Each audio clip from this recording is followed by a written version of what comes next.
it's a rocky or, and I'm not trying to be evasive in the way that I'm communicating about this. On some level, the resort of artistically encoding the deeper and subtler truths about the nature of the world into these forms is justified by the depth and disparity that those truths have from our common culture. And so if you look at our common culture, if you look at the what and the why, the reasoning, evolution, for example, instead of creation, the truth, the reality of the situation is not nearly as simple as asking such a question. It's not that cut and dried. And so there's a sort of crisis that the culture is in because of things that happened, historical things that happened right after alternating current was introduced. The aforementioned abuses, as well as sort of technological exchanges that have taken place and technological evolution that has accelerated because of the utility of the other levels of the technology. And so there are all these myths in Western culture that I consider to be highly problematic because they are justified by maintaining a status quo in particular lies that have cost Western culture its progress and are going to cost it its continuity in its present form because it cannot reconcile the truth for the lies that it has tried to justify with its dysfunctional means. And I'm not comparing Western culture to Eastern culture. I'm just not familiar with Eastern culture. Not as familiar with Eastern culture as I am with Western culture. So I know Western culture. I have studied some Eastern thinkers such as Aurobindo and the Vedas, which I find to be possibly some of the most important texts, important writings in possession of humanity that I'm aware of. And there's probably lots of others that I don't know about yet. But as far as I know, the details of some of these more esoteric scientific facts that I am bringing to the table empirically and mathematically are written as poetry in some of these ancient texts. And this is a fact. This is in the Bible, it's in the I Ching, you've been over and over in the Vedas. But the culture after the Copernican Revolution, after Columbus discovered America, set out on a journey that was not just ill-fated, but was completely delusional, was completely schizophrenic. Most people don't realize that it's never going to be possible to take a rocket to the moon, and they don't know why. Because they've been lied to about it. They've been lied to about what's actually up there, what's actually been discovered. And the lie continues. It continues to a tragic end, as I see it. There is a sort of cycle that the soul of our species is trapped into because of its inability to develop, because of the mental poisoning that is coming from the technology, that is coming from the news sources.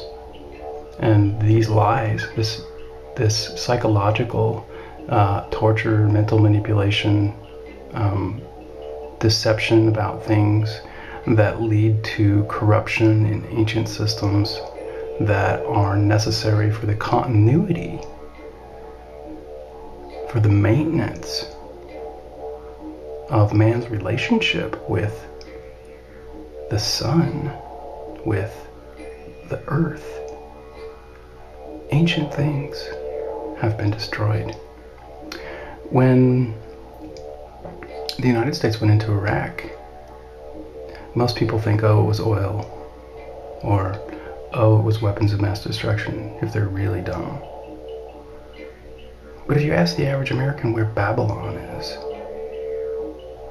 the average American doesn't even know what Babylon is. They don't understand the significance of Babylon. They don't understand the depth of the religious conflict that is going on between Christianity and Islam. They don't understand the depth of the deception of the people who have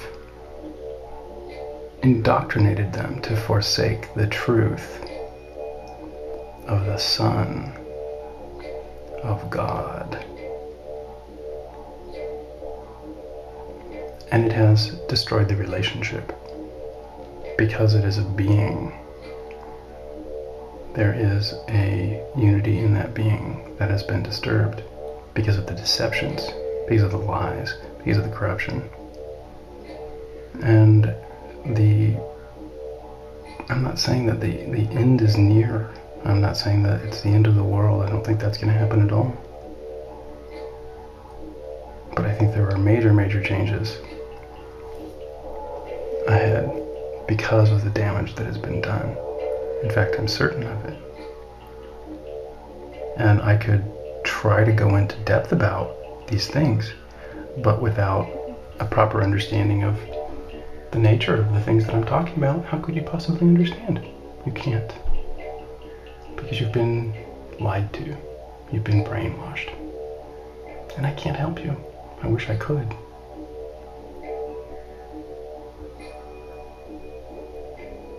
But the lunatics are running the asylum.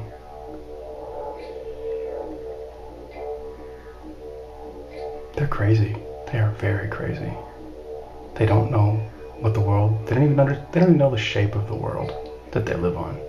And the problem is they think they know. The problem is they've been shown pictures of this ball floating in outer space that are completely fake. You can't get far enough away from the planet with a camera to make it look round, unless you're using a fisheye lens, and then you only see one tiny piece of the Earth. All the pictures of the globe that you see from space are composites. They're all composites, produced with three-dimensional modeling software that makes the Earth look round. Because the truth about what the universe actually looks like is too complicated for man in his present state. And the problem is not that he doesn't know. The problem is that he thinks he knows. Because that's where the deception is. And that's where the mistakes have been made about the nature of reality that have cut off humanity's lifeline to its own evolution and to its own continuity. And it doesn't last very long. It doesn't go very long like that before the earth changes are so tumultuous that things have to change. They're forced to change.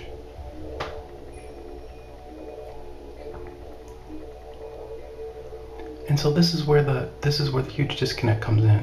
So you're telling me that something I do has to do with whether or not there's going to be certain solar activity?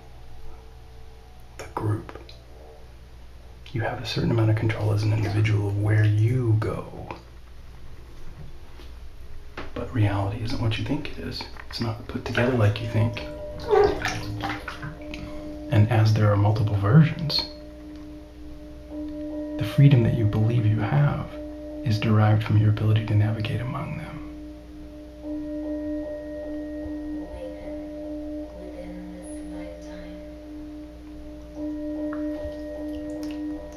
And there's various ways to do that.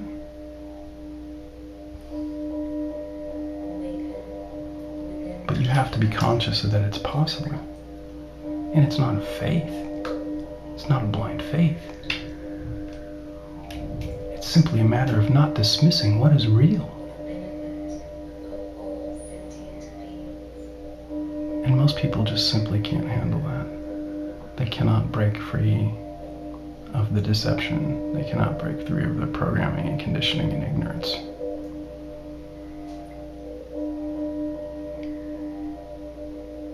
And so they're serving a purpose of which they have absolutely no idea. Their lives are lies. They're robots. They exist in service of darkness and ignorance.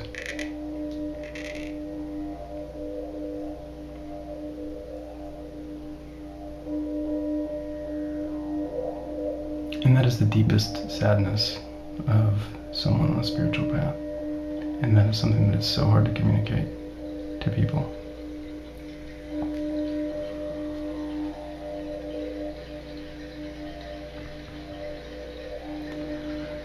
But facing it, realizing it, is also the thing that can bring about the most profound transformation and discovery.